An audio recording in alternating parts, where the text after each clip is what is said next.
Russia revealed its terrible secret as enemy troops swept into Europe. While their intentions are clear, little is known about the army terrorizing the continent.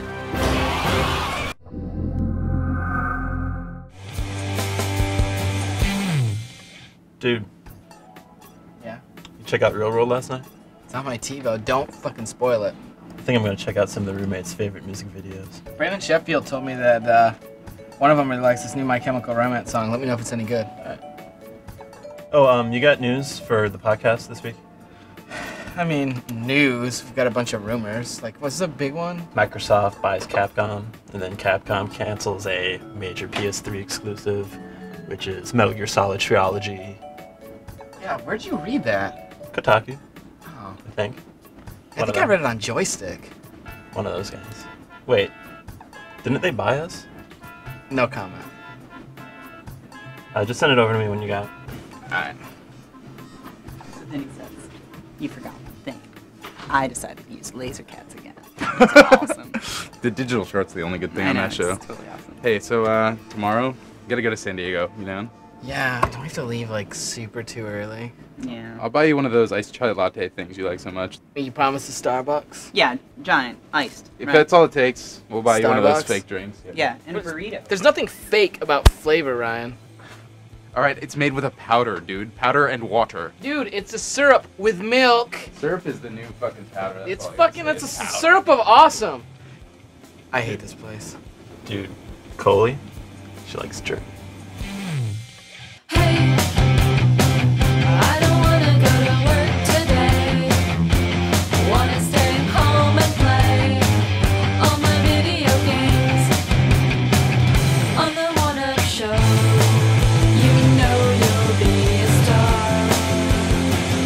on the One Up Show. You already are. Every day, this life's a holiday. One up, one up, one up, one up, one up, one up, one up, one up, one up on the One Up Show. One up, one up, one up, one up, one up, one up, one up, one up, one up on the One Up Show.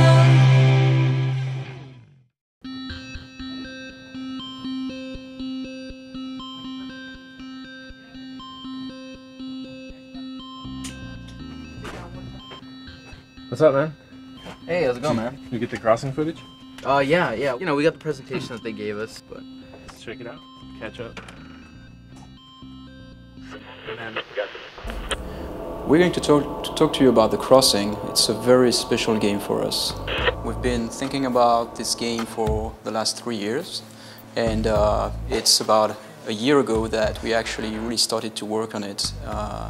And we started with two problems, and we wanted to address those problems. So the first problem is that AI is stupid. No matter how good it is, it's not going to beat a human. How do you create realistic human behavior? You know, how do you create reactions and speech and unpredictability and all these things? The second is multiplayer is meaningless, right? So if you look at games which are battles or skirmishes, they're great, but they're totally out of story context. You do these things over and over, and there's for no meaning. You don't really know. Besides just like winning the round, there's no proper emotional involvement. So the solution is the cross-player, single player and multiplayer worlds are merged.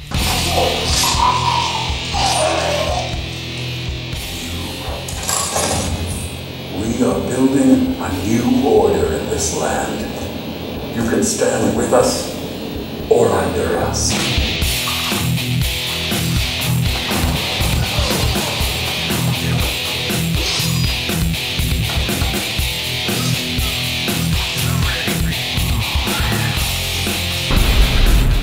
So seeing this again, it just reminds me like what a head trip this entire thing is. Yeah. And like how difficult it is to quickly describe to someone what The Crossing is all about. I mean, the quickest way, everyone gets it right away.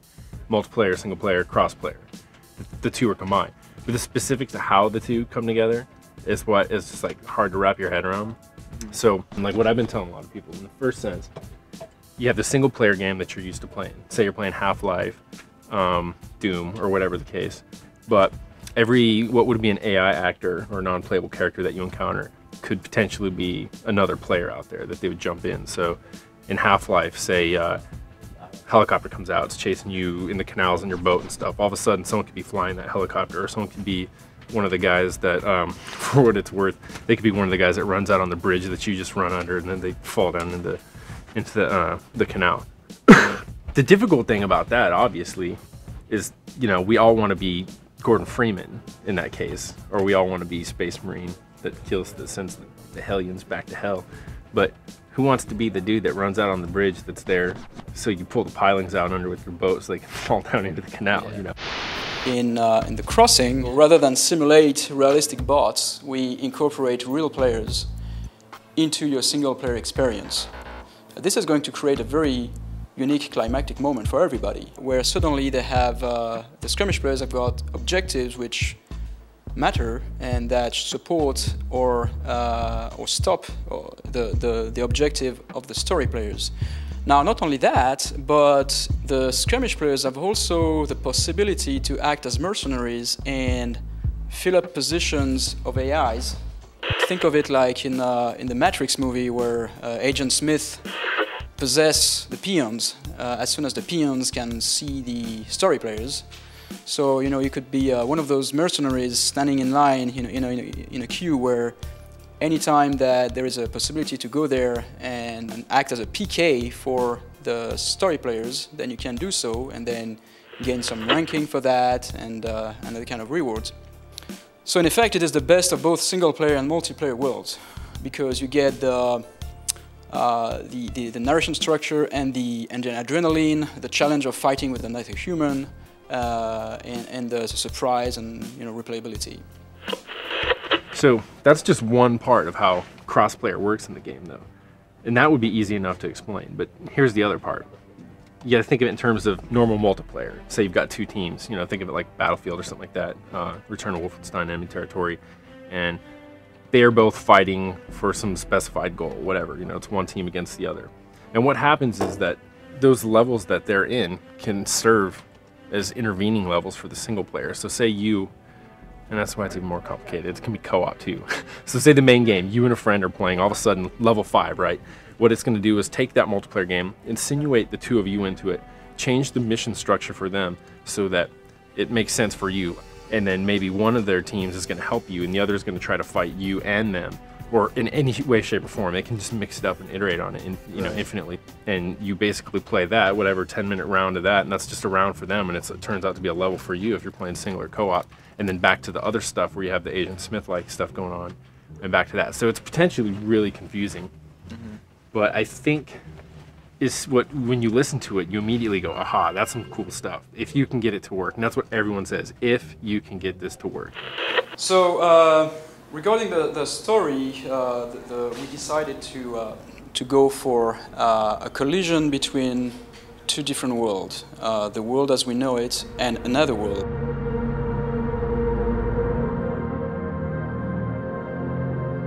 France is collapsing under the weight of its own government. In Paris's ghettos, anarchy. Two realities are about to collide. What if the Knights Templar had survived 1307?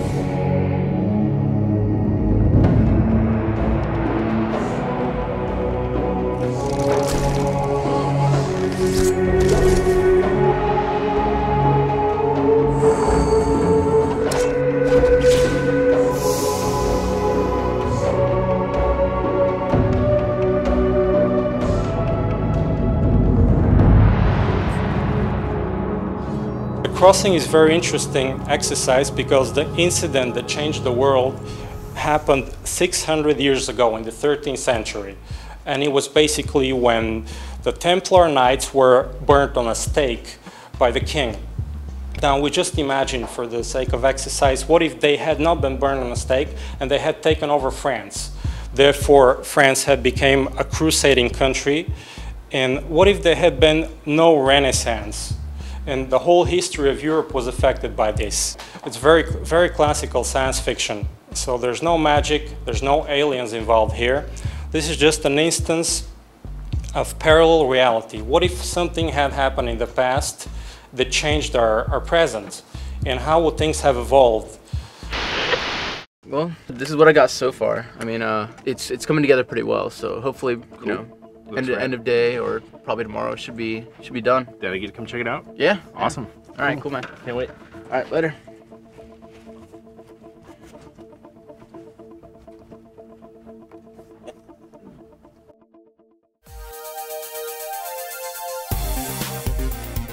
I didn't even think you played Jeffrey I before. don't really play Jeffrey, but he's just so big, he looks silly. He's fun.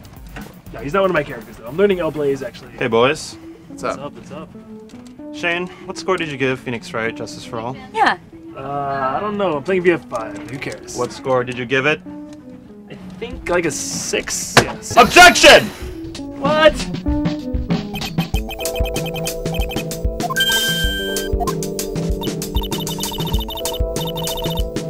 Well, I reviewed the first one. Did you either of you guys review the first one? Yeah, I was on the review for the first one. What'd you give it?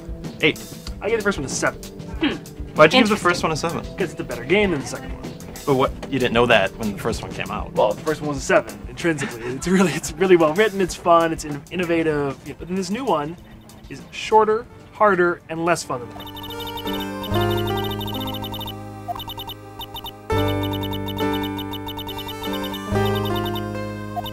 I played the first one after you guys played it. I did employ the use of a walkthrough on the first one because it was there. I actually never used a walkthrough for the second one, so I actually felt that it was easier. What was so hard about it? The Cyclops. The only new addition to the entire game is the Cyclops. No, puzzles. it isn't. What's the other new addition? You can also present characters' dossiers in lieu of hard, cold evidence. Well, that doesn't really change the gameplay. It doesn't. I thought it does. Really? Yeah, I thought I did too, because I thought I was out of moves and didn't know what to do, and then realized, oh, I had to show this person's face, because that's the only way I can get past this puzzle.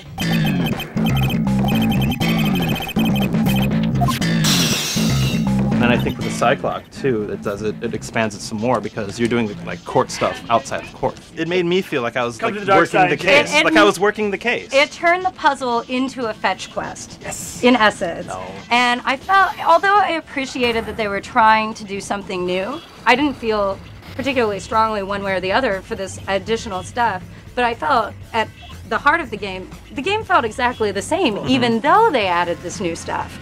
It really seemed to be like relishing in its own quirkiness this time around, which I actually didn't like. I like that the first one was effortlessly quirky.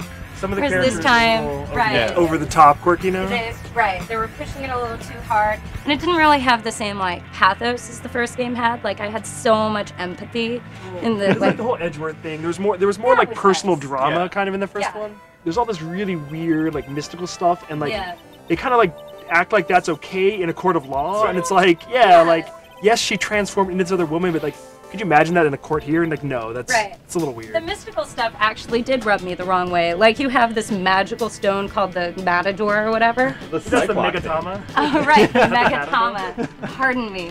And it allows Phoenix Wright to hallucinate and see your innermost, like, see whether or not you're hiding something. I was just like, what? Like, it was so far CSI away. CSI doesn't have that. Sounds like Ally McBeal's video game. It's a little bit like Ally McBeal in the video game.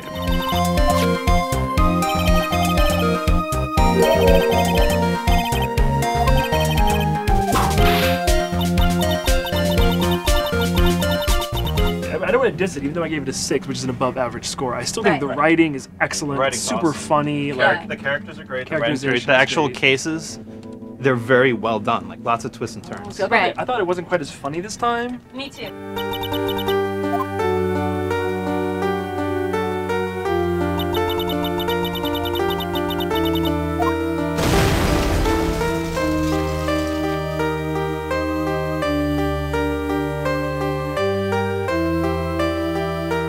It's pretty serious, actually. I love courtroom drama. I love courtroom drama. I also love courtroom drama. And if you loved Phoenix Wright, like nobody who loved Phoenix Wright is going to hate this game. Right. But like me, who really enjoyed Phoenix Wright, I think you will be disappointed. I think it's okay to be disappointed. The game is shorter. Yes. It doesn't have the innovation. The 5th case added to the first game was a new case made specifically for DS. There is no 5th case this time. I'll agree with you on that. So there's There none needs of to be a lot more. Right. There's none of the touchscreen like. Right. There was none of analyzing that. evidence. Right. Yeah. I really love it, but sometimes I tend to outthink it or overthink it. Like I'm playing like a real lawyer game, so I'm like analyzing evidence that doesn't need to be analyzed like that. Like there's so much room for improvement, and they're making a real new Phoenix Wright game. The 4th one is being made specifically for DS. So I think we're going to see the 3rd one probably still like a port, another quickie port. And like I just want something new. This is just like a rehash. It's like it's the bare minimum I would expect for a Phoenix Wright game. I'm not going to commend it for like them doing almost no work. They wrote a brand new story, and that's kind of the core of the game. Well, they wrote this brand new story, I don't know, 3 years ago when this came up for Game Boy Advance, and it was a cheap port to DS. The Japanese version actually has all the English in it already. Did the GBA one come out in America? No, but there are 3 of them for GBA, and we're slowly getting those 3 here for Right, DS. but you can't hold that against this now. I can hold the fact that it's not a game made for the DS. I mean, like, if you port any Game Boy Advance game and charge $30, $40 for it. To make the first game feel right on the DS. They did so much to make that game really work on the DS. Content, and that 20% content was the new content that used DS. And without that, I'm sorry, you don't get a free pass. You can't sell me a downgraded version and expect me to like it better than the first one. Skip Fister. I think the story was good enough to justify it. Is good.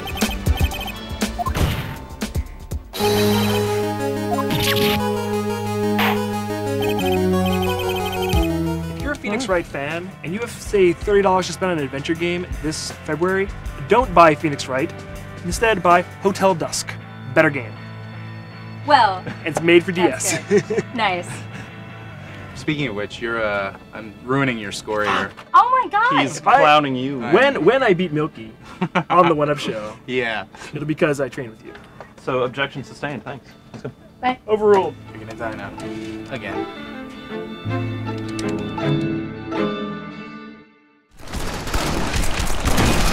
This up, Agent, and you're on your own.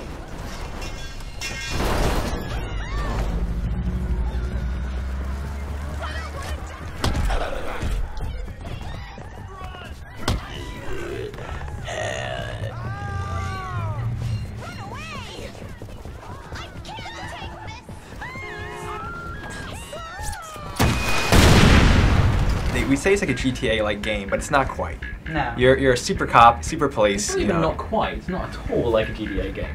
Yeah, well, there's a lot of differences, right? Starting with that. Yeah, I mean, you've got the huge wide open world. And that's by David Jones, and the GTA comparisons end there. Yeah, renderware was involved. It's got more in common with, what was the second Incredible Hulk game called? The Incredible Hulk? Ultimate Destruction? Whatever, the one where you could like run along buildings and stuff. It's got more in common with that or Spider-Man 2 than it does GTA. Ryan mentioned the Incredible Hulk game, so I went back and I checked it out.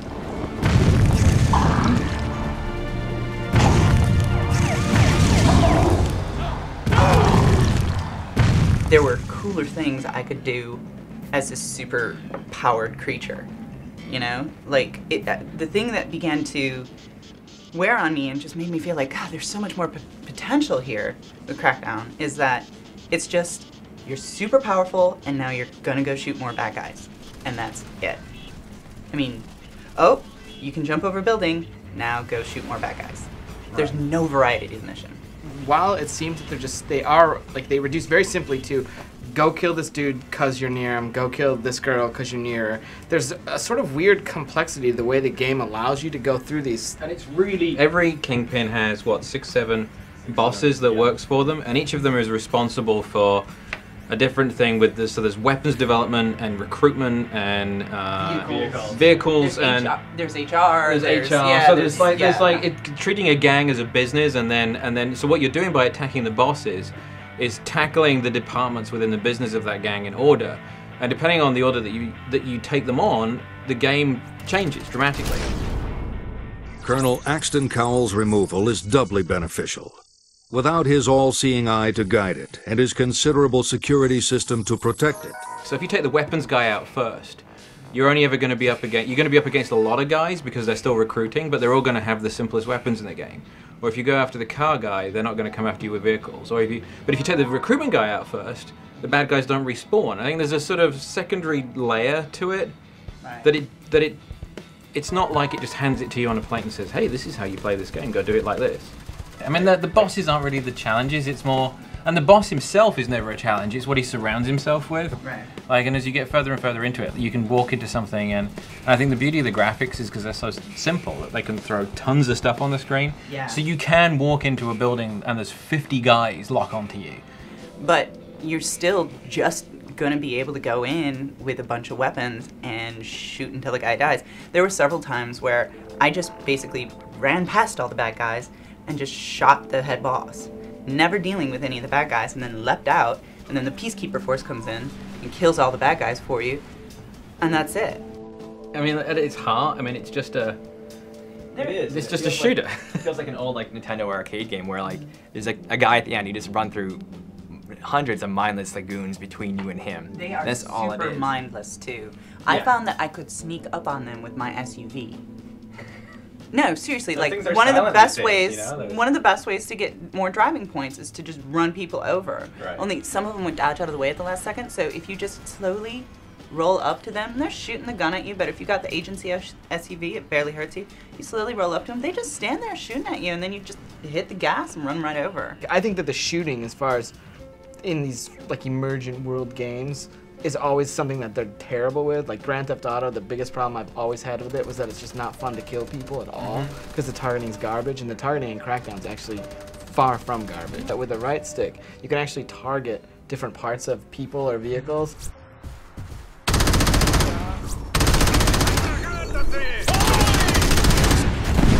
Do you guys use that precision targeting a lot? Like, I found that when I was doing one of the attacks on one of the bosses, there's so many of them, so many bullets coming, I would just, lock, fire, kill, and just keep moving on. Like, I didn't have time to, hit the, weapon out of his arm, then shoot him in the head to finish him off. I just kept shooting, the quickest shot that I had. I pretty much use a grenade launcher. My explosive skill when I finish totally maxed out because I just take the grenade launcher and it launches forever. It's such a total destructoid cheater weapon because you can fire it like city blocks far away incredibly accurately. The most fun I have is when I'm running around the city and I see agility orbs, which are on all the buildings, and you can scale up them, grabbing on ledges, get to the very top, and then you grab those. You see one like, maybe another 20 feet up, like, I can get up there, or I can hit this ledge and get up there.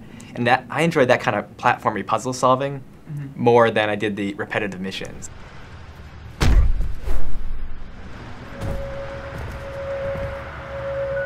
That's the spirit.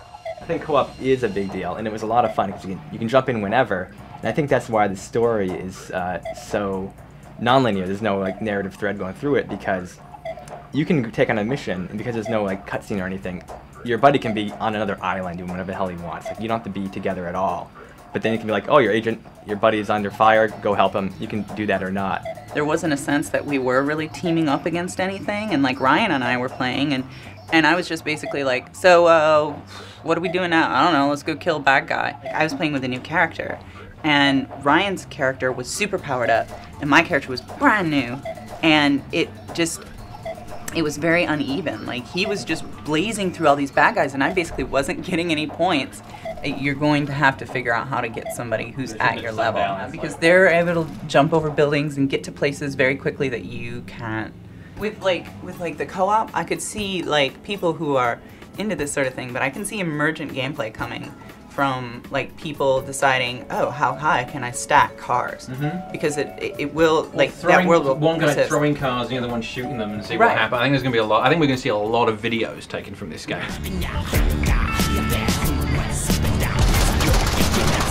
Whenever you talk with the Crackdown people, they always hype up well, you could have your friend get in a car and you could throw him up and blow him out of the sky with a rocket launcher, and he can jump up and fly even further, and it's awesome. That's sort of the way that they pitch it to you when they're talking about the co-op, is all the zany things that you can do, because there isn't a real narrative that you're going to be able to explore with a cooperative player. Something I like to see in the download content is them coming up with other gameplay, just rather than giving you new stuff, or with some skins, that it actually drops in some new gameplay rules. Because there's the big flashlights that there's the race points, and then there's the rooftop chase point, and you have to work out the route up the building. But I think there's a lot of potential just within the environment for them just to set rules and for there to be, you know, other colors of these lights going up with different criteria, like go and blow up a number of things, or I think you can probably set your own stuff. But I think there's a lot of potential here where the world is so flexible that I think they could probably stretch this thing out for a long time. But that's why I felt frustrated by the boss battles and by the basic game mechanics, is because I do see so much potential for some really interesting boss battles, some really interesting game mechanics, and really it's just go, run, and shoot. And yeah, you've got these races and you've got these agility things, but they're like separate from the rest of the game. You know, they're just ways to level your character up to go shoot more guys. If you go through the game and you just try and go through all the things that it does and doesn't do, it comes across pretty negative, but I just had a really good time with it. I mean, like, it was, yeah. I mean, I can see that it's got a thing, and you're like, well, I think, you know, you got this huge world, but there's no interiors, or there's a lot of things that I think there's going to be other open world games that go into, there's a lot more content in them, but this, I just had such a good blast with it, and the fact that I didn't mind going back and starting from the beginning, and I've not even been chasing achievements yet. You know, we have like GTA 4 coming up this year, and, you know, we know it's going to maybe blow everything else away, possibly, but you know, this is a good start, and you know, I wish there were more to it. I wish there were some other mini games, because yeah, I do feel like, okay, what now? Okay, maybe another mission. All right, maybe another race, and that's about it. But getting to and from those things, I'm having so much fun. Like, at first, I don't mind right now. Maybe, you know, second time through, maybe I'll start getting bored of it. I know you had fun playing it. I know you had fun playing it. I know you had fun playing it. I had fun playing it. But like when you're talking about it, it sounds sort of rote, and it sounds like, yeah, it's more the same, but it's more the same, but good. And that's the thing about Crackdown, is it doesn't lend itself well to being talked about. It lends itself really well to being played. And actually just sitting down and playing Crackdown is a lot of fun. I think that is what people are going to get. People that do warm to it, I think, are going to get off on the co-op, not because they're playing the game the way they're supposed to. It's just because they're dicking around in it, and they're going to get together, and it's going to be glorified crazy sandbox chat room, ultimately, where two guys are like, let's see what we can do tonight. Oh, I'm going to pick up this truck, and I'm going to throw it at that thing, and then, you know, let's try and do the fight from Superman 2 where we throw a bus at each other. Despite my complaints, and Ryan fully disagrees with me, but I have a ton of fun. I found myself laughing out loud while I was playing because, you know, as my explosive skills increasing, I'm just watching these enormous chain reaction explosions and these, you know, insane moments where, like, I'm leaping from one building and firing a rocket and, like, watching people just explode and pinwheel in flames off into just carnage, and it's fun.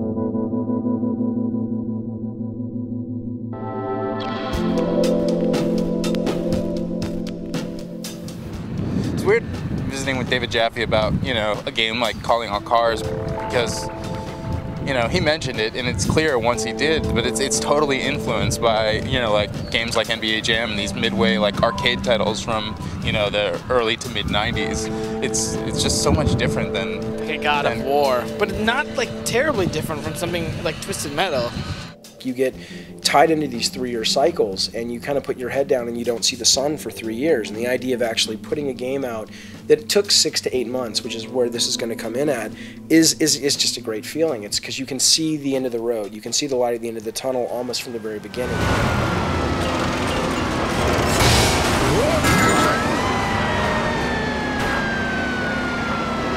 You can see the fun very quickly. Like on this game, we were seeing the genesis of what we think is fun in this game within maybe 3 or 4 weeks, whereas on something like God of War, it took months. It probably took over a year before we really found the heart and soul of that game. So it's better just personally to sort of, you know, to do your work. It's more satisfying. Like, you're driving around capturing these prisoners, and if you have a prisoner in your car for too long, it says shot clock violation, and Jaffe said, oh, well, we're going to change that later, but it sort of is a testament to how much the game is influenced by an NBA Jam type game. You are essentially picking up, you know, the criminal and driving him to the basket. Like, you're fully driving him to the hole. You know what I mean? Yeah. You know, kind of like a more arcadey basketball where there are hoops, different hoops at different heights that are worth different points and that sort of thing. I mean, it's a simple game. There's not much to it. What, 3 weapons and 4 players or something like that? 3 weapons, 4 players, 4 maps. I mean, by the numbers, it's you know, pretty compact, and the most surprising thing is that it's actually really fun. Yeah. How many other weapons were you considering for the game? We started with about 6, and we pared it down to 3. And this is kind of one of the things that we really like about doing the sort of PlayStation Store games, the downloadable games, is that when we did Twisted Metal or even God of War, there's always this sense that it's $60, and so you've got to find a way to make sure that you're giving players enough value for that $60. And sometimes the value is genuine, and sometimes the value is like, they're paying $60 and the game would be better if you only had this, but it feels looser. It doesn't feel as sort of substantial a product. But when we're doing these games for like under $10, we actually felt the game works better with 3 weapons, because you've got short range, medium range, and long range, and each one of those weapons can be defended against. And it's like that kind of that's the whole meal. That's your soup and your salad and your entree and your dessert, and just throw more in there, which we would feel compelled to do with a more expensive game, would just kind of bloat it out. And so we feel that the 3 weapons, the hammer, the magnet, and the missile, really kind of speak to the kind of experience we want players to have. We wanted to make sure every map played differently. What we didn't want to do is have, the city map and here's the suburban map, and it's kind of the same, it's just tweaked a little bit. We wanted to make sure that every time you picked a map, you were getting a different play experience. And sort of in the development time that we had and the way that we're able to sell a game for under $10 is we're not spending $25 million to make it, we're spending substantially less. We were able to say, okay, we have this much time for this many maps, and instead of making 6, which we probably could have made, let's make 4 that really stand out, and then if players want more, it's very easy with the PS3 download service to just sort of make more and put them out there if people are interested. This game's pretty cool. It's pretty fun. Well, you, Kathleen, and I had a good time. I've been goofing around with it, and me not winning.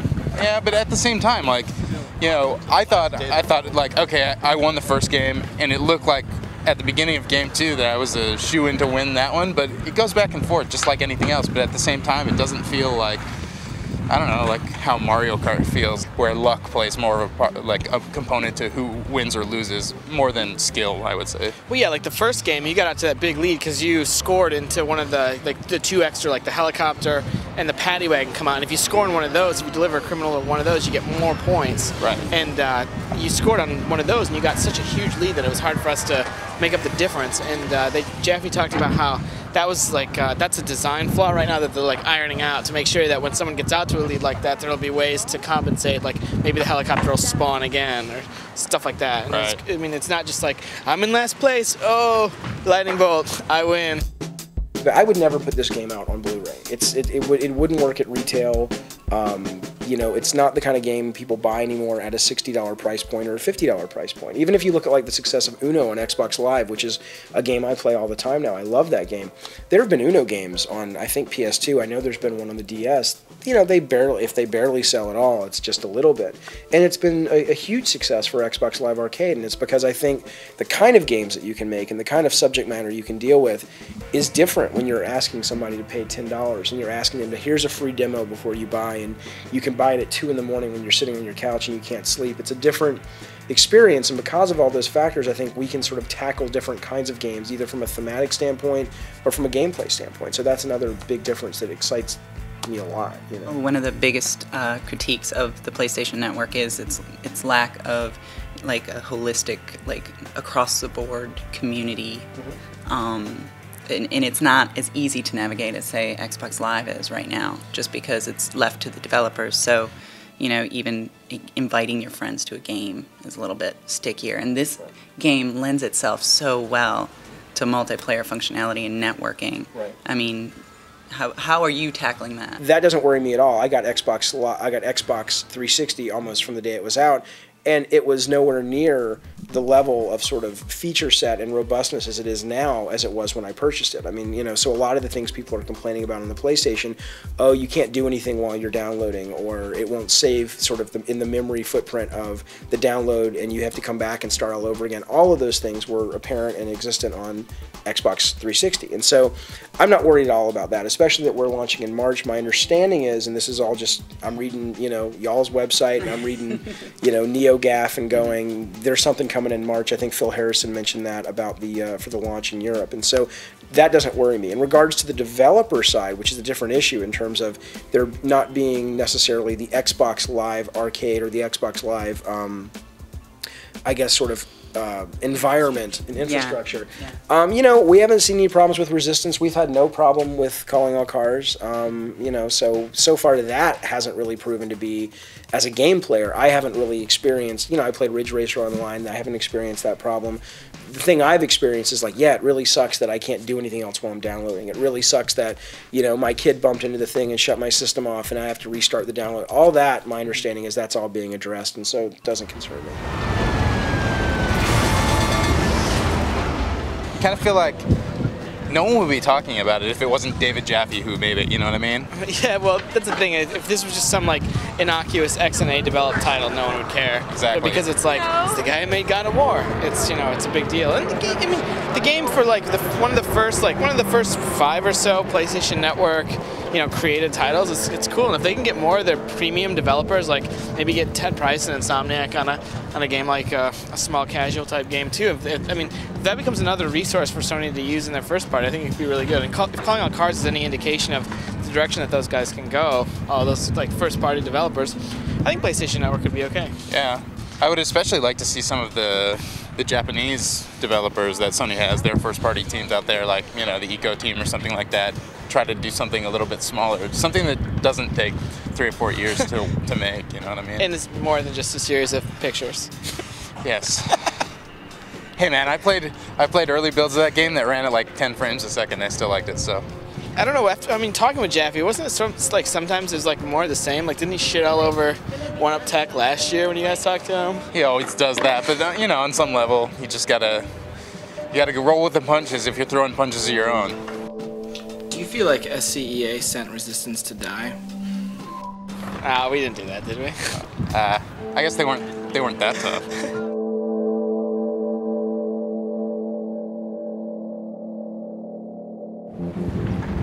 It's a nice day.